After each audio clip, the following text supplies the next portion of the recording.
This. How did that happen? Oh, they just leave me there. I don't know why.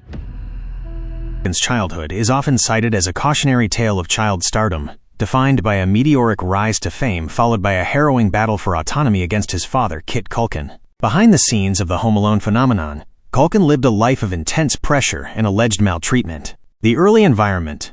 Before the fame, the Culkin family, which included 7 children, lived in a small one-bedroom apartment in New York City. Money was scarce, and the family reportedly struggled to make ends meet.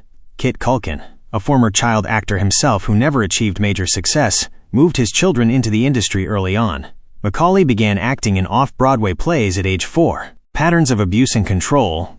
As Macaulay became a global superstar, Kit took over as his manager.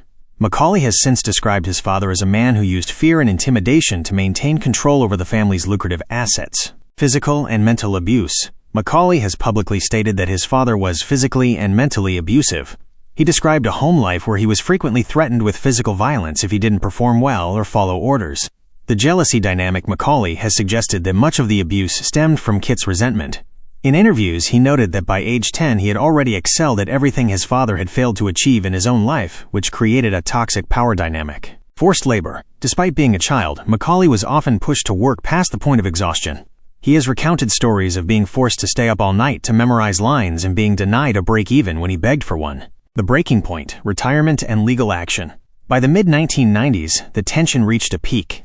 Macaulay's parents, who were never married, entered a bitter legal battle over custody of the children and, more importantly, control of Macaulay's earnings. The $17 million battle. At age 14, Macaulay realized that if he didn't act, his parents would continue to fight over his money. In 1995, he took the unprecedented step of suing to have his parents removed as legal guardians of his trust fund, which was valued at approximately $17 million. Emancipation. While often called emancipation, the legal move specifically focused on removing his parents' ability to control his finances. He appointed an independent accountant to manage the money, effectively cutting his parents off from his career. Retirement. Immediately after the legal proceedings, Macaulay retired from acting for nearly a decade. He famously said that the split between his parents was one of the best things that ever happened because it gave him his life back. The aftermath. The fallout resulted in a permanent estrangement. Macaulay has not spoken to Kit in over 30 years.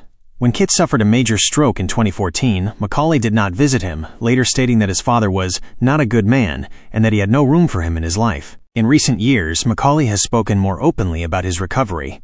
He credits his long-term partner Brenda Song and the birth of his own children with helping him find the stability and normal family life he was denied as a child. He now uses his platform to occasionally highlight the need for better protections for child actors. The ending of Macaulay Culkin's story isn't one of Hollywood glitz, but rather one of hard-won normalcy and quiet reclamation. After years of being treated as a commodity by his father and a phenomenon by the public, his story concludes with him finally becoming the author of his own life. The quiet years.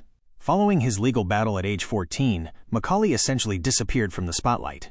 He spent his late teens and 20s exploring who he was outside of Kevin McAllister.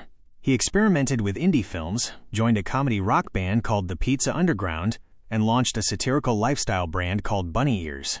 This period was less about fame and more about the freedom to fail, something he was never allowed to do as a child. Breaking the cycle. The most significant part of his ending, or rather his new beginning, is how he handled his own adulthood. Despite the trauma he endured, he didn't repeat his father's patterns. Building a family. In 2017, he began a relationship with actress Brenda Song.